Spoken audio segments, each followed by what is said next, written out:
તો વાત કરીએ પંચમહાલની, તો પંચમહાલના શહેરા તાલુકામાં જે માતરિયા વ્યાસ ગામે જે ગ્રામસભા ધારાસભ્ય જેઠા ભરવાડના માર્ગદર્શન હેઠળ ગ્રામસભા કે જ્યાં રણવીરસિંહ ચૌહાણ અને ભાજપ અગ્રણીઓ રહ્યા હાજર, ત્યારે રસ્તા, પાણી તેમજ આંગણવાડી સહિતના પ્રશ્નો રજૂ કરવામાં આવ્યા. ત્યારે તલાટી બળવંત પટેલિયા અને ગ્રામજનો ઉપસ્થિત રહ્યા.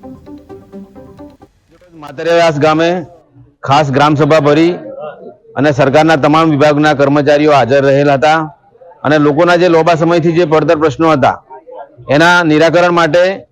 તમામની રજૂઆતો સોંપડી, અધિકારીઓને તમામને સૂચના આપી અને એ પ્રશ્નોનું ઝડપથી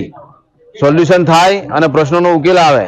એટલા માટેની આ ગ્રામસભા મળી અને એમાં અમારા હકારાત્મક દરેકનો અભિપ્રાય મળ્યો અને એ પ્રશ્નોનું ટૂંક સમયની અંદર નિરાકરણ કરવામાં આવશે અને આ પ્રશ્નો ગ્રામસભાની અંદર જે હોય એ ગામને લગતા હોય પ્રશ્નો એનું સત્વરે નિરાકરણ થાય એટલા માટે અમે આ ગ્રામસભાની અંદર હાજર રહ્યા અને ગ્રામસભા